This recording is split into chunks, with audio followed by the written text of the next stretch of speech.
In this video, we'll be taking two more examples on velocity and acceleration.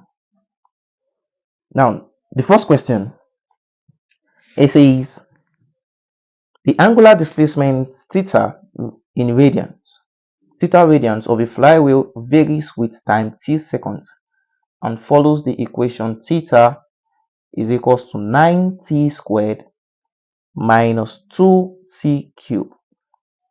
Determine A, the angular velocity and acceleration of the flywheel when the time is 1 second and the time when the angular acceleration is 0. Now let's solve that. We were given the angular displacement. Angular displacement.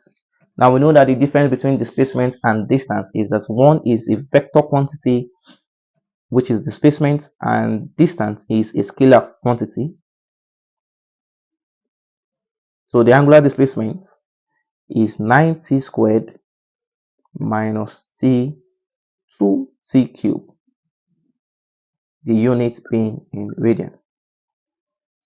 Now the angular velocity, okay, which is given as omega, is differentiating angular displacement with respect to time, and this will be equivalent to 18t minus 6t squared, the unit being in radians per second. Now the angular acceleration, which is given as alpha, is d squared theta over dt squared. That means we are differentiating the displacement two times. So we are going to be differentiating the angular velocity, which is 18 minus 12t, and the unit is in radian per second square. Now the first question, A, it says determine the angular velocity omega and the angular acceleration alpha of the flywheel when time t is equal to 1 second. So when t is equal to 1 second, omega, which is the theta dt at t is equal to 1 second, is 18t. So wherever we see t, we substitute 1 minus 6 into 1 square, and this will give us 12 radians per second. Now the acceleration, that is the squared theta over the t squared at t is equal to 1. We'll have it to give us 18 minus 12 into 1, and this will give us 6 radians per second square. Now the second question says what is the time, determine the time when the angular acceleration is 0. When angular acceleration is equals to 0, c is equals to what? So we know that the expression for angular acceleration as seen in this is 18 minus 12t. So when the angular acceleration is equals to 0, let us make t and evaluate t. Okay, so that means t is equal to 18 divided by 12, and that is 1.5 seconds.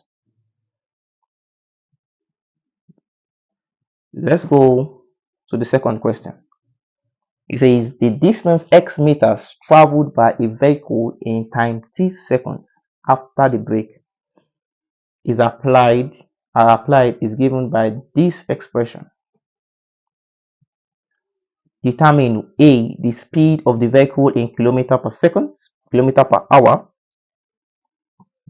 okay, at the instant the brakes are applied, and the distance the car travels before it stops.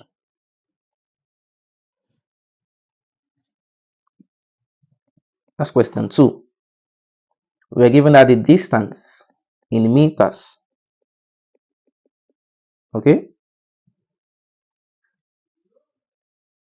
is given as x is equal to 20t minus 5 over 3 t squared. The unit is in meters. Now the velocity, that is v, is differentiating distance with respect to t, and that will give us 20 minus 10 over t, sorry, 10 over 3 t. The unit is in meters per second. Now with this done, we can evaluate the velocity at time when the brakes are applied. When brakes are applied,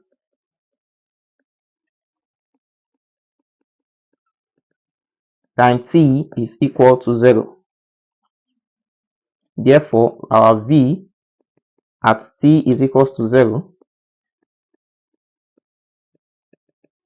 is 20 minus 10 over 3 multiplied by 0, and that will give us 20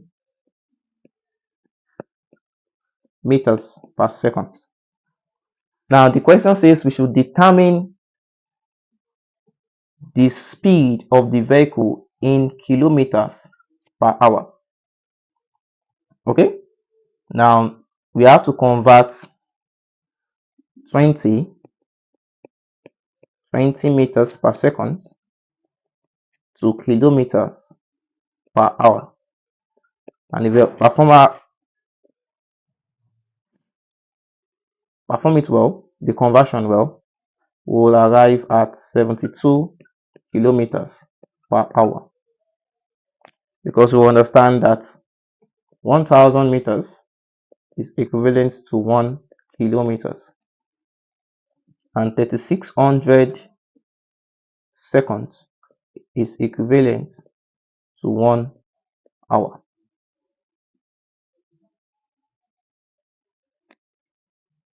Okay, now B. The second question says determine the distance the car travels before it stops.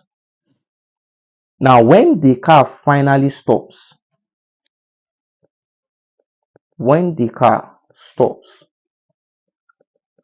that means we are saying the car is no longer in motion. That is, velocity is equals to 0. So if the velocity is equals to 0, we can find the time duration for it to stop. Therefore, we will call from our equation for velocity that v is equals to 20 minus 10 over 3t, which is equivalent to 0 when the car is no longer in motion. So with this, we can evaluate our value of t. T will be equals to 20 times 3 divided by 10, and that is 6 seconds. Now, the question says determine the distance the car has traveled before it stops. The equation for distance given in the question is 20t minus 5 over 3 t squared. Therefore, to evaluate the distance before it stops, we have to substitute the value of t, which is equals to 6 seconds, into distance. So x will be equals to 20 multiplied by 6 minus 5 over 3 multiplied by 6 squared. And this is 120 minus 60, and it will give us 60 meters.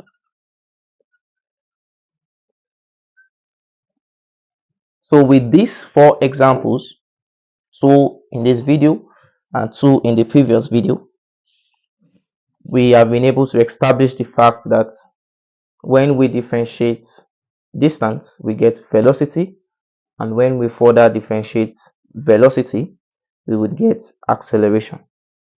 In our next video, we'll be looking at turning point of a curve.